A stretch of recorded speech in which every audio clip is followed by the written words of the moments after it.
मला संध्याकाळी 7 वाजता मोबाईल फोन आला मला. फोन आला आणि डायरेक्टली बोलला तो की मी गौरी गेली म्हणून. मी म्हटलं का कुठं काय झालं? म्हणे की तिने फाशी घेतली आणि मी इथे मढ्यासमोर उभा आहे. डायरेक्ट मला त्याचा फोन आला 7 वाजता. मी म्हटलं खरंच सांगा कुठे आहेत काय? नाही म्हणे मी इथंच आहे आणि असं झालेलं आहे 7 वाजता. मला संध्याकाळी 7 वाजता मोबाईल फोन आला मला. फोन आला आणि डायरेक्टली बोलला तो की मी गौरी गेली म्हणून. मी म्हटलं का कुठं काय झालं? म्हणे की तिने फाशी घेतली आणि मी इथे मढ्यासमोर उभा आहे. डायरेक्ट मला त्याचा फोन आला 7 वाजता. मी म्हटलं खरंच सांगा कुठे आहेत काय? नाही म्हणे मी इथंच आहे आणि असं झालेलं आहे 7 वाजता. आणि विशेष म्हणजे मला म्हणायचं की आत्महत्या नाहीच आहे, ती हत्याच केलेली आहे. हत्याच केलेली आहे. ती तिघांनी केलेली आहे. शीतल गर्जे, आनंद गर्जे आणि अजय गर्जे. आणि आम्ही नसताना पोरीला हॉस्पिटलमध्ये घेऊन आला. हा एकटा आणू शकत नाहीये. त्याला सोबत कोणी ना कोणी पाहिजे. त्याच्यामुळे ते तिघांनी सोबत घेऊन आले हॉस्पिटलमध्ये. आम्ही ज्यावेळेस पोहोचलो त्यावेळेस पोरगी नायरच्या पीएम पोस्टमॉर्टमच्या रूममध्ये होती. मग हा पळून जायचं कारण नव्हतं ना. यांनी पोरगी पद्दरला सोडली. तिथूनच पळून गेला हा. सगळे पळून गेले. त्याच्यामुळे ते हत्याच केलेली म्हणूनच पळून गेले ना. कारण दोष नसेल तर लोक घाबरतच नाहीत ना. काय होईल ते होईल. परिस्थितीला तोंड देतो माणूस. पण यांनी मारलं नंतर हॉस्पिटलला आणलं. हॉस्पिटलला आणून नंतर पळून गेला. ज्यावेळेस डॉक्टरांनी सांगितलं पोद्दारवाल्यांनी की डेथ आहे. डेथ झालं की तो गेला पळून. मग पोद्दारवाल्यांनी नंतर नायरला पाठवलं आणि मग तिथं पोस्टमॉर्टम रूम मध्ये ठेवलं. आम्ही सकाळी 3-4 ला गेलो तर ती नायरच्या पीएम रूम मध्ये होती. मग हत्या केली त्यांनी. आत्महत्या नाहीच, हत्याच आहे. आणि अनंतलाच एकट्याला अटक का? हे दोघं का नाही? हे दोघं फरार कसे काय आहेत? आणि तिचा दीर तर तिच्या सोबत राहत होता. अजय गर्जे हा तिच्या सोबतच राहत होता. मेंटली हॅरेसमेंट होती, दोघांची होती आणि हॅरेसमेंट मुळेच झालंय ते आणि ते तिघांनी मारलंय. ते दोघांनाही अटक केलं पाहिजे. आणि बिलकुल कोणत्याही पक्षाचा कोणाचाही दबाव न होता जे यंत्रणा आहे पोलिसांची त्यांनी व्यवस्थित चौकशी केली पाहिजे. आणि मला ना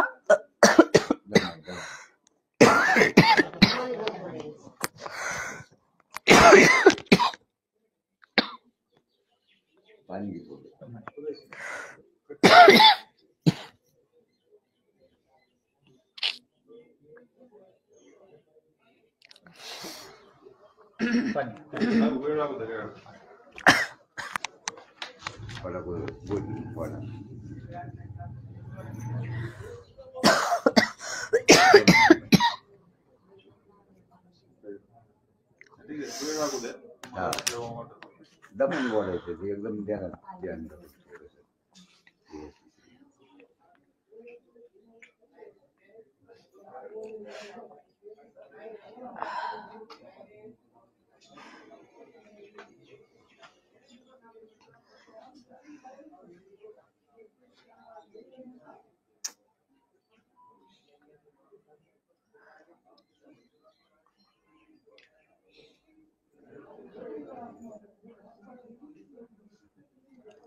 तुम्ही त्या ठिकाणी गेल्यानंतर काय पाहिलं होतं? नेमकं पीएम रूम मध्ये गेला त्यावेळेस काही व्रण वगैरे होते? हा, तिच्या डोक्यावर मारलेलं व्रण होता, डोक्यावर होता आणि छातीवर इकडे पण असं पूर्ण काळ झालेलं होतं.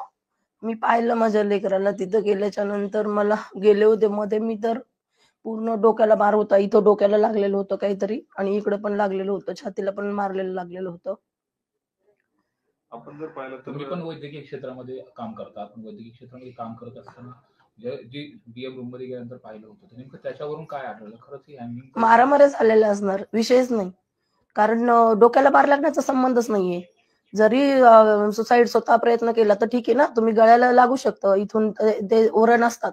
पण डायरेक्ट इकडे पोटावर व्रण नसतो आणि डोक्याला मार लागण्याचा काय संबंध आहे? डोक्याला मार लागलेला होता लेकराच्या माझ्या. त्याच्यामुळे नाहीच आहे, हत्याच आहे ती. विशेष नाही. काय मागणी असणार आहे आणि एकूण जो आक्षेप आहे नेमका कुठल्या गोष्टीवरती तुमचा आक्षेप आहे? आणि राज्य सरकार असेल, विरोधी पक्ष असेल, यांना नेमकं म्हणणं काय आहे की या संपूर्ण प्रकरणाच्या अनुषंगाने कशी चौकशी झाली पाहिजे, कुणाकुणाची चौकशी झाली पाहिजे आणि काय यात कलम वाढवले पाहिजे? एसआयटी तपासणी झाली पाहिजे. एसआयटीच्या मार्फत एसआयटीनेच खरोखर तिला न्याय भेटणार आहे. कारण हे बाकीचा माझा विश्वासच नाहीये. कारण त्या आनंदचे 2 मोबाईल असताना एकच मोबाईल जप्त केलेला आहे, एक मोबाईल त्याच्याकडे जप्त केलेला नाहीये आणि पारदर्शकता काहीच नाहीये. काय तुमचं काय 2-3 दिवस झाले ना हे होऊन, सगळं काहीच नाहीये. कोण काय करतंय, कोण काय करत नाही, काहीच नाही. एसआयटी शिवाय कळणारच नाही आपल्याला काय होणार आहे ते. आणि हे तिघं आरोपी इथं, त्याच्यामुळे तिघांनाही शिक्षा व्हायलाच पाहिजे. कारण मी माझी लेकरू शिकवलं, डॉक्टर केलं, एवढं मोठं इतकं सुंदर लेकरू कशातच कमी नसताना ह्या हरामखोरांनी जीवच मारले आणि त्यांना शिक्षा फाशीच व्हायला पाहिजे. विषयच नाही, SITनेच तपासणी करायची, मला बाकी काहीच म्हणायचं नाही, काहीच. एक आई म्हणून महाराष्ट्राची लेख गेली त्यामुळे सगळ्यांना तोच संताप आहे की आरोपीला कठोर शासन झालं पाहिजे. पण तुम्हाला या अगोदर तिने कधी सांगितलं होतं की असं होतंय, हे होतंय किंवा टॉर्चर केलं जातंय, मारहाण केली जाते? हा, खूप. अनंतने मारलं की सांगायची गौरी की तो मारतो म्हणून. खूप. ही घटना होण्याच्या अगोदर कधी तुमचं फोनवरती बोलणं झालं होतं? काय शेवटचं बोलणं झालं होतं? आणि या सगळ्याची कल्पना कधी नेमकी तुम्हाला मिळाली? मला ज्या दिवशी झालं त्या दिवशी त्यांनी 7 वाजता फोन करून सांगितलं. त्याच्या अगोदर माझं बोलणं नव्हतं झालं, कारण मी अंबेजोगाईला लग्नाला गेले होते दिवसभर. त्याच्यामुळे मला गौरीशी त्या दिवशी बोलण्यातच नाही आलं. आणि आदल्या दिवशी त्याचा फोन, म्हणजे त्याचे मिस कॉल ह्यांना आले होते आणि तो कधीच असा कॉल करत नव्हता काय चाललंय विचारायला. भांडणं झाले तरच कॉल करायचा. मग ह्यांना मी म्हटलं कॉल करा गौरीशी पप्पा, पटकन कॉल करा, याचा फोन आलाय म्हणजे काहीतरी झालंय. मग त्यांनी रिसिव्ह नाही केला. मग म्हटलं गौरीला फोन करा, ती तर रिसिव्ह करल.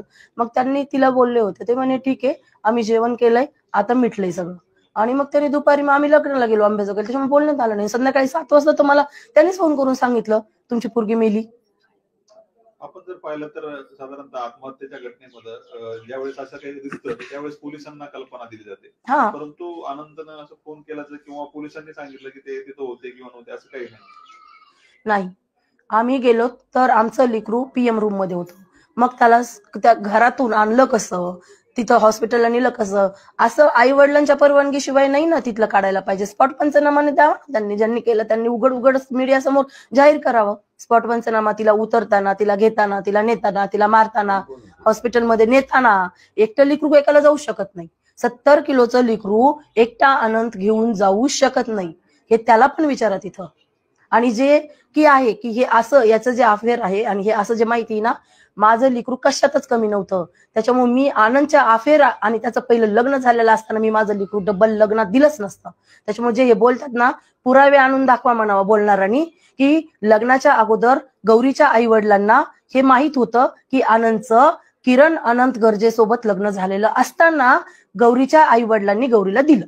हे पुरावा आणायचा, मीडियासमोर बोलायचं, वायफट बडबड करायची नाही. वकील जरी असला आनंदचा, त्यांनी पण करायची नाही वायफट. त्याला पण लेकबाळ असन, तुझी लेक जावा तुझा जावाई मारून टाकील ना, त्यावेळेस तू हे बोलायचं. हा, माझी लेक नाही तशी. माझी लेकरला त्यांनी मारलं, त्यांनी म्हणजे त्याच्या बहिणीने मारलं, त्याच्या भावाने मारलं, त्यांनी मारलं, तिघांनी मिळून मारलं. माझी लेक त्यांनी उचलून हॉस्पिटलला नेली. एकटा माणूस कसा उचलू शकतो? 31व्या मजल्यात शिड्यात का कसा गेला? हा, आतून दरवाजा लावलेला होता ना, मग गेला कसा? कोणती खिडकी तिथं जाऊन बस वाट पण मला सांगा म्हणा, कोणत्या शिडीतून खिडकीत घुसला, खिडकीतून गौरीला काढलं बाहेर? असं कसं? मेली होती ना पोरगी, तू हात कसं काय लावलास? जर तू म्हणतोस, माझ्या तर हिशोबाने तू 100 नाही 101% तूच मारलीस, आणि तू तुझ्या बहिणीने तुझ्या भावानेच मारली. सीसीटीव्ही फुटेजची मागणी करणार? हो, सीसीटीव्ही फुटेजची आम्ही सकाळीच ते हे केलंय भोसले सरांना. सीसीटीव्ही फुटेज पाहिजेत आम्हाला. सकाळी 6 वाजल्यापासून दुसऱ्या दिवशी 12 PM रात्रीपर्यंत आम्हाला सीसीटीव्ही फुटेज पाहिजे. मात्र या संपूर्ण प्रकरणामध्ये ज्यावेळेस लग्न झालं होतं त्यावेळेस मध्यस्थी करणारे कोण होते आणि नेमकी फसवणूक नेमकी झाली कशी? सगळी तुमची फसवणूक मध्यस्थी करणारे तर ते ढाकणे म्हणून एक होते आणि त्याची बहीण होती शीतल गर्जे. होती. शीतल गर्जेनेच फसवलं, कारण तिने काहीच कल्पना दिली नाही. मग याच्याच भावाने सांगितलं माझ्या लेकीला, बाहेर गेले चहा प्यायला तेव्हा, वहिनी माझ्या भावाचं असं असं होतं.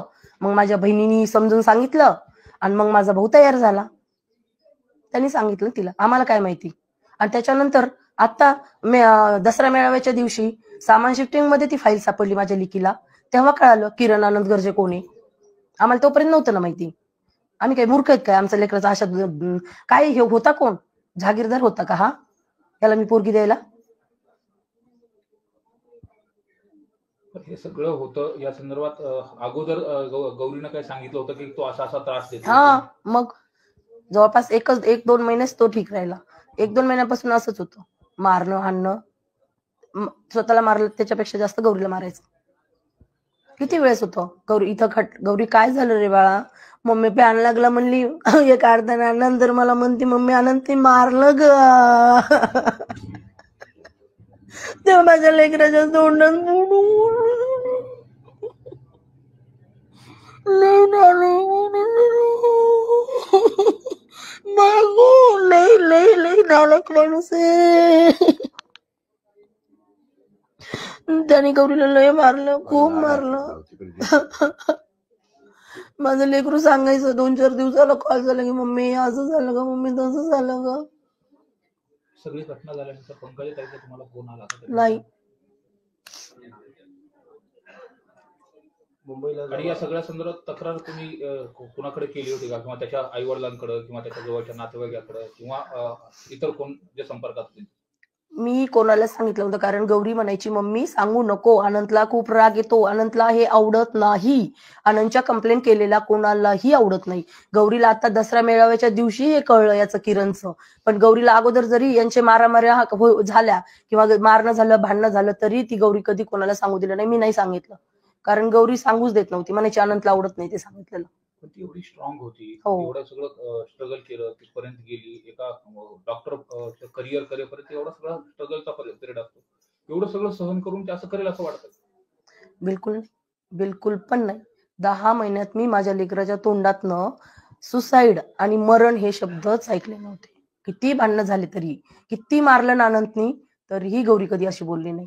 मी त्याच्यामुळेच मी बोलते की ही गौरी एक करू शकत नाही. हा, ती जर मला बोलली असती का, मान्य होतं की तिच्या मनात होतं, पण ती कधीच बोलली नाही. तुमच्या सगळ्या गोष्टी शेअर करायची ती? हो. मला पण, तिच्या भावाला पण सांगायची. तिच्या भावाला सांगितलं तिने ते हे भेटलेल्या, फाईल भेटलेल्या. आता काय मागणी असणार आहे मुख्यमंत्री असतील या सगळ्यांना, आणि जे आरोपी आहेत त्यांना कशी कठोर शिक्षा पाहिजे, नेमकी तुमची भूमिका काय असणार आहे कुटुंबाची? माझं तर लेकरू गेलं, माझ्या लेकराला न्याय भेटला पाहिजे. कारण आता SIT शिवाय न्यायच भेटू शकत नाही. बाकीचे हे किती चौकशी करतात. आज 2 दिवसात त्यांनी काय दाखवलं, चौकशीमध्ये काय आलंय समोर? काहीच नाही आलं, काहीच नाही. तुम्ही ओपन लोकांना दाखवा, चौकशी करताना ओपन दाखवा की हे मोबाईलमध्ये हे सापडलं, याच्या मोबाईलमध्ये हे, हिच्या मोबाईलमध्ये हे, आणि असा तपास चाललाय. माझा विश्वासच नाही या तपासावर. SIT शिवाय तपासच होऊ शकत. तपासावर दबाव येतो असं वाटतं? हा, विषयच नाही. तपासावर दबाव येतोय म्हणून तर असे पटकन बाहेर रिझल्ट येणार ना. किमान आम्हाला तरी माहित पाहिजे ना काय तिथे चाललंय मुंबईमध्ये, ते आम्हाला तर पाहिजे ना. म्हणजे आज 3 दिवस होऊन तुमचे 2 आरोपी बाहेर येतं, कोणता तपास चाललाय तुमचा? जेवढे आम्ही तिथं नोंदले त्या दिवशी रात्री 1-2 वाजता जे नावं दिले तेवढ्याला तर अटक करा बाबा. त्यातले तुम्ही 2 सोडता. तू वकील, तू कसं सांगू शकतो त्यांचा दोष नाही? तू कसं सांगू शकतो? म्हणजे जो माणूस खून करतोय, मारतोय, तो माणूस 7 वाजता मला फोन केला. आम्ही गेलो त्यावेळेस पोरीपाशी कोणीच नव्हतं. रात्री 1 वाजता तो म्हणतोय मला नाही माहिती, मी पोलिसाकडे गेलो. 4-5 तासात त्या माणसाने केलं काय? काय केलं त्यांनी 4-5 तासात?